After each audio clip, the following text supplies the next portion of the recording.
Bismillahirrahmanirrahim. Jangan lupa subscribe ya. Nahmaduhu wa nasta'inuhu wa nastaghfiruh wa na'udzu billahi min syururi anfusina wa min sayyiati a'malina. May yahdihillahu fala mudilla lahu wa may yudlil fala hadiya lahu. Asyhadu an la ilaha illallah wahdahu la syarika lah wa asyhadu anna Muhammadan abduhu wa rasuluhu la nabiyya ba'd. Qala Allahu ta'ala fi kitabihil karim, ya ayyuhalladzina amanu taqullaha haqqa tuqatih fala tamutunna illa wa antum muslimun. Wa qala Allahu subhanahu wa ta'ala, ya ayyuhalladzina amanu taqullaha wa qulu qawlan sadida yuslih lakum a'malakum wa yaghfir lakum dhunubakum wa may yuti'illaha wa rasulahu faqad faza fawzan 'azima. Alhamdulillah, segala puja dan puji syukur kita panjatkan hanya kepada Allah Subhanahu wa taala Rabbul Alamin.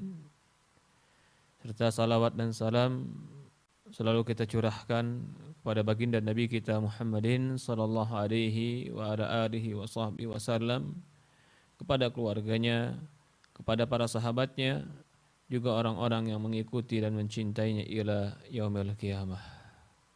Rabbi shrah li sadri wa yassir li amri wahlul 'uqdatam min lisani yafqahu qawli. Para hadirin jamaah al-ummahat, ibu-ibu dan akhwat yang dimuliakan dan dirahmati oleh Allah Subhanahu wa taala. Saya ingin mengucapkan terima kasih banyak kepada ibu-ibu, pada akhwat semuanya, juga kepada majelis taklim Hilyatun Nisa. Artinya perhiasan wanita. Hilyah itu perhiasan. Wanita berhias dengan akhlaknya, berhias dengan agamanya, berhias dengan malunya, berhias dengan ilmunya, berhias dengan adab dan etika yang ada pada dirinya. Para hadirin jamaah, ibu-ibu dan akhwat yang dimuliakan dan dirahmati Allah Subhanahu wa taala. Ada yang ingin saya sampaikan sebelum kita ingin masuk ke dalam pembahasan kita. Kita ini adalah kajian akhwat. Akan memberikan ilmu, bimbingan, arahan kepada akhwat, perempuan, ibu-ibu, dan juga saudari-saudari. Maka kajian akhwat itu seharusnya, menurut pandangan saya, adalah yang bisa mengarahkan dan mengajari akhwat untuk merubah dirinya.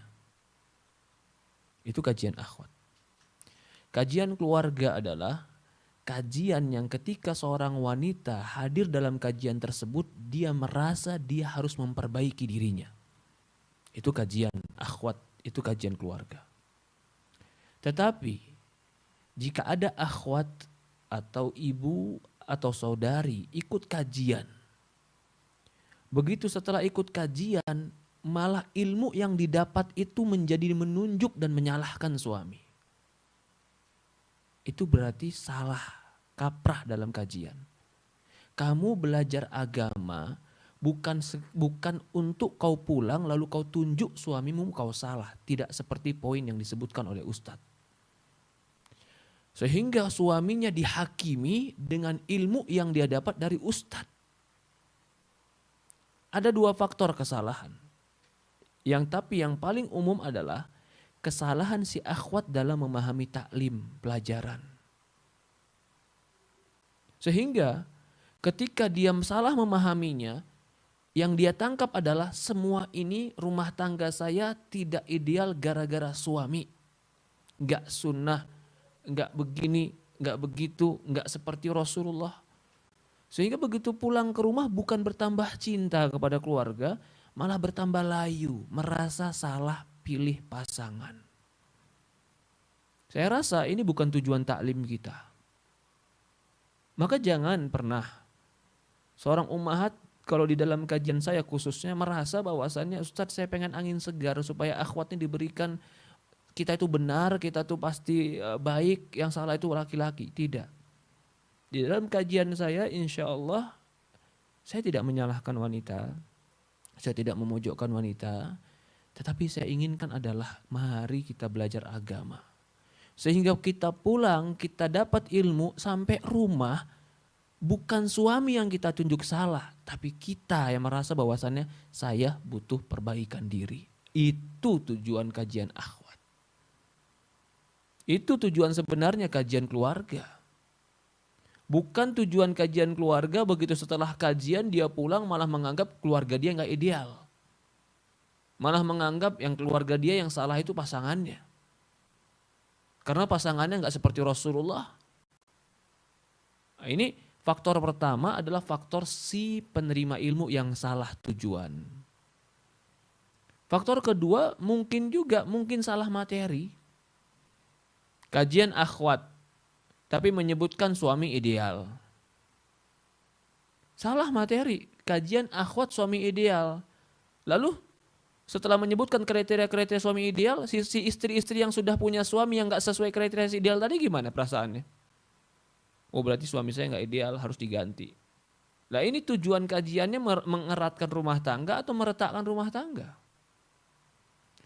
Jadi pahamilah, kajian kita membimbing agar para ummahat menjadikan rumah tangganya rumah tangga yang baik. Menjadikan dia istri yang baik, yang dia bisa bersikap terhadap suaminya dan memperbaiki rumah tangganya. Bukan menjadi dia begitu taklim malah menganggap rumah tangganya adalah rumah tangga yang jelek, bukan. Kalau seandainya ada kekurangan, jangan tunjuk pasangan kita terhadap kekurangan itu, tunjuk diri kita dulu, saya yang kurang. Kalau seandainya ada kurang idealis dalam rumah tangga, jangan tunjuk orang dan jangan salahkan orang dulu sehingga kita merasa diri kita paling benar. Tapi katakanlah, saya yang belum sempurna. Maka itu, kalau ada orang bilang, Ustadz enggak, rumah tangga saya begitu karena suami saya begini, begitu. Ini salahkan suami. Saya mau tanya, siapa yang memilih dia menjadi suamimu? Kamu? Kau setujui itu ketika ayahmu menawarkannya? Ketika kau memilihnya, lalu kau salahkan dia, kau caci dia, kau maki dia, kau bangkang dia, kau hinakan dia. Sementara konsekuensi dari pilihanmu, kau memilih dia. Benarkah perbuatanmu itu? Kalau kau sudah pilih dia, kau katakan dia, maka ambil konsekuensi yang ada. Dia gak baik Ustadz, perbaiki. Dia gak soleh Ustadz, ajari. Dia begini dan begitu Ustadz, sabar. Itu konsekuensinya. Maka dari itu para ummahat dan akhwat yang dimuliakan dan dirahmati Allah Subhanahu wa taala, kajian akhwat dan ummahat adalah kajian membimbing agar kalian menjadi wanita yang lebih baik dan dicintai oleh suami kalian. Kajian ummahat adalah kajian yang membimbing agar rumah tangga kalian baik sehingga lahir dari rahim kalian anak-anak saleh dan salehah. Kajian yang baik, kajian ummahat itu bukan menjadikan seorang ummahat malas ngurus rumah tangganya. Malas ngurus suaminya. Karena menganggap suami saya tidak ideal. Sama ketika ada orang habis nonton drama Korea. Ketika dia nonton drama Korea, yang dia lihat dalam drama Korea itu, seorang laki-laki yang romantis, yang lembut, yang baik, yang gak ada cacatnya. Tenggelam dia dalam film itu, terhanyut dia, terenyuh hatinya, tiba-tiba filmnya habis. Waktu selesai. Dan hatinya masih terenyuh. Masih terbawa dengan emosi film tadi. Begitu pulang ke rumah, lihat suami gak seperti yang di film. Apa yang terjadi? Malas ngurus suami, malas taat suami, mulai bawa 1000 dalih, 1000 alasan untuk tidak patuh pada suami. Ya karena udah malas duluan. Sehingga mencari 1000 pembenaran untuk membenarkan malas dan bangkangnya dia. Padahal faktornya satu, cara berpikir dia telah salah. Kau telah mengambilnya menjadi suami, maka kau komitmenlah terhadap apa yang telah pernah kau ambil keputusan dalam hidupmu. Jaga, perbaiki, dan minta tolong kepada Allah Subhanahu wa taala. Ini yang harusnya disadari, dipahami oleh seorang wanita. Jadi semakin banyak ngaji, bukan semakin malah pulang minta cerai sama suami. Ustadz, tapi suami saya begini dan begitu begini. Saya tidak mengharamkan cerai. Saya tidak mengatakan perempuan harus terus mempertahankan perjuangan pernikahannya walaupun dia terzalimi, tidak. Tapi saya katakan perceraian itu sesuatu yang tidak baik. Dan itu bukan jalan satu-satunya dalam rumah tangga. Rumah tangga itu ta'awun. Perceraian itu adalah jalan yang sudah tidak ada jalan lain. Itulah perceraian. Maka jangan ada lagi terdengar habis ngaji malah bercerai dengan suaminya. Dulu waktu dia belum ngaji dia bisa sabar dia dengan bergajul suaminya. Dia belum ngaji. Dulu dia belum ngaji dia bisa sabar dia dengan perangai suaminya. Dia belum ngaji.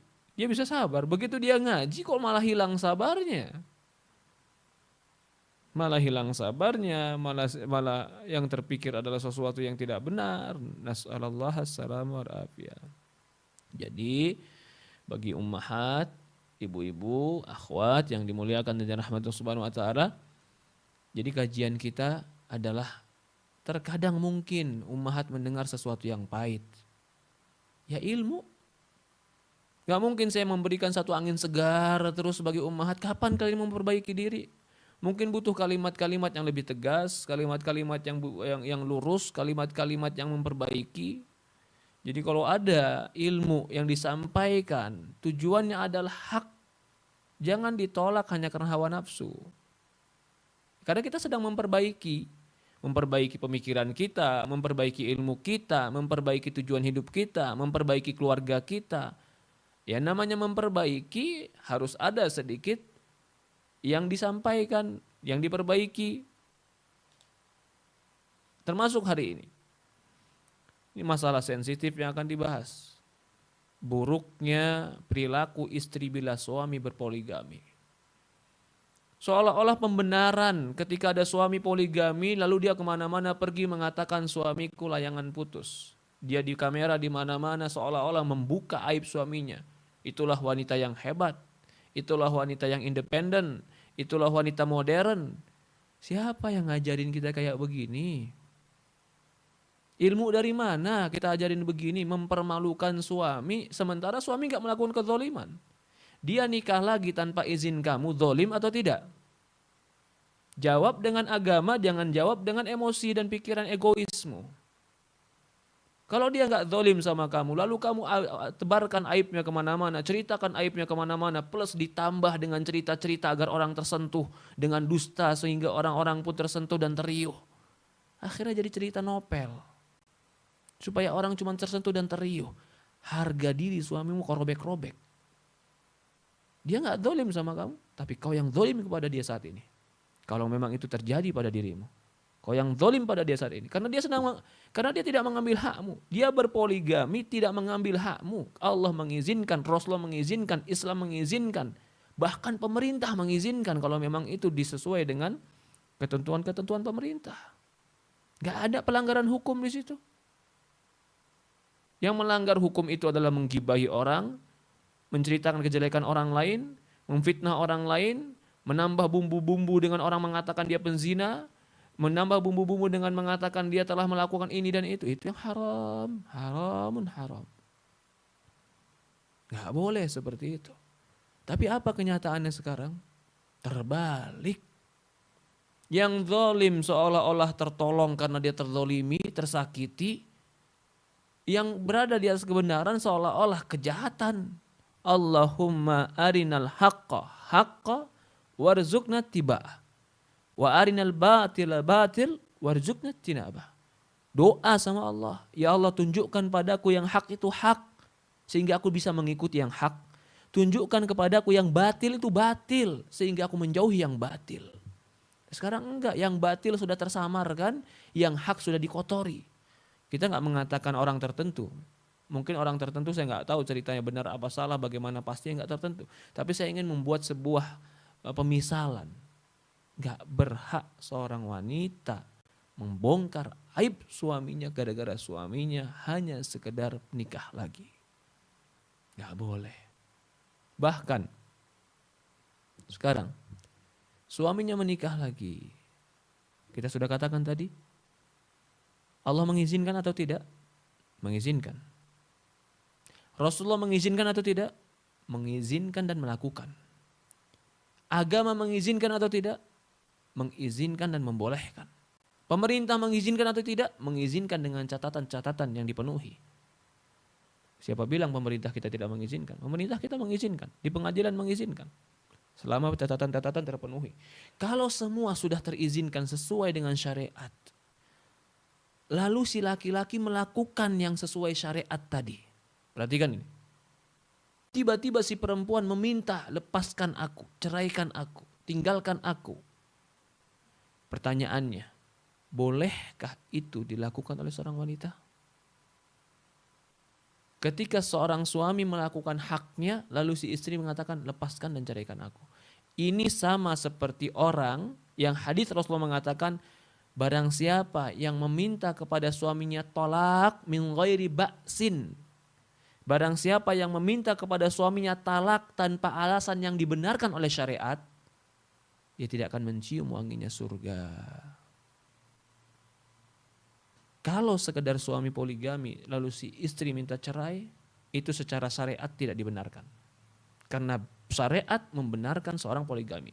Tetapi ketika si suami zalim dalam poligami, lalu si istri meminta cerai, ini poin kedua, poin yang berbeda. Bedakan poin ini. Si suami meminta poligami, dia adil sesuai dengan syariat Islam. Si istri meminta cerai. Kita khawatir dia masuk ke dalam hadis tadi. Barang siapa meminta cerai min ghairi ba'sin, tanpa alasan yang dibenarkan. Apa alasannya? Apakah ada alasan syariat yang membolehkan? Tidak. Maka haram bagi dia wangi surga. Tapi kalau si suami poligami, lalu dia tidak sesuai syariat, zalim, si istri minta cerai karena ada kezoliman. Nah, kezoliman ini apa batasannya? Apakah perasaan dia? Apakah sangkaan dia? Belum tentu. Ataukah cemburu dia? Tidak. Yang dikatakan kezoliman itu jika tidak sesuai dengan syariat. Bagi malamnya nggak benar, bagi kemampuannya nggak benar, itu tidak sesuai syariat. Si istri minta cerai, mungkin di situ ada sisi diperbolehkan, karena ada yang terzolimi karena tidak sesuai syariat. Ya, jadi poligami itu syariat Islam. Kalau kita bahas di sini, apa faedahnya poligami, Ustadz? Sebenarnya banyak sekali faedah poligami. Banyak sekali faedah poligami. Salah satu argumen yang terkuat yang mengatakan faedah poligami itu banyak karena hampir semua nabi poligami. Nabi Musa berpoligami, Nabi Ibrahim berpoligami, Nabi Muhammad berpoligami. Hampir semua nabi berpoligami. Kalau seandainya itu buruk, tidak mungkin orang-orang baik melakukannya. Kalau seandainya itu kejahatan, tidak mungkin para nabi melakukan kejahatan. Itu kan nabi, Ustadz. Kita kan bukan nabi. Nabi datang untuk dicontoh. Kecuali nabi bilang ini khusus untuk aku. Adakah dalil di Quran yang menunjukkan poligami itu khusus untuk nabi? Adanya adalah dalil 10 wanita itu khusus untuk nabi. Adapun untuk umatnya hanya 4. Ada dalil pembatasan itu. Tapi mengatakan poligami untuk nabi, zaman sekarang udah gak ada. Ini adalah cara-cara orang yang sudah halus, tapi ingin menolak syariat. Oh, saya gak nolak syariat kok, nabi itu poligami benar, dia karena nabi. Tapi menurut saya zaman sekarang udah gak usah. Kenapa? Gak relevan. Kenapa? Gak ada orang seperti nabi. Sekarang juga bukan zaman nabi. Jadi syariat poligami sekarang tuh udah gak syariat. Ini perkataan ini hampir terkontaminasi dengan perkataan orang liberalis yang mengatakan bahwasannya syariat Islam zaman sekarang sudah tidak dibutuhkan. Kalau dia enggak, poligami zaman sekarang sudah enggak bisa dipraktekkan. Seolah-olah syariat itu udah enggak ada. Zaman ini enggak pantas. Hati-hati katanya kamu salafi, ahlus sunnah, tapi pemikiran liberalis masih masuk kepalamu. Bukankah itu pemikiran liberalisme yang mengatakan berusaha untuk menolak syariat Islam dengan mengatakan Islam gak relevan lagi zaman sekarang? Dan itu gak boleh. Apa kita memutlakkan semua orang gak bisa? Contohnya banyak orang bisa zaman sekarang. Banyak orang bisa. Kok saya lihat di mana-mana gak bisa? Ya karena kamu nontonnya TV. Bacanya gosip. Bacanya berita, poligaminya orang-orang gak beragama. Lalu itu yang menjadi sampel, contoh, seolah-olah ikon. Hancur agama ini. Coba bacanya buku ulama, coba kenalnya kepada orang soleh, coba datangnya ke pondok pesantren, datangnya pada wanita-wanita solehat. Kalian akan tahu poligami itu ada. Poligami itu benar. Poligami itu bisa dipraktekkan zaman sekarang. Selama si perempuannya bisa menjaga diri dan si laki-lakinya punya agama yang benar.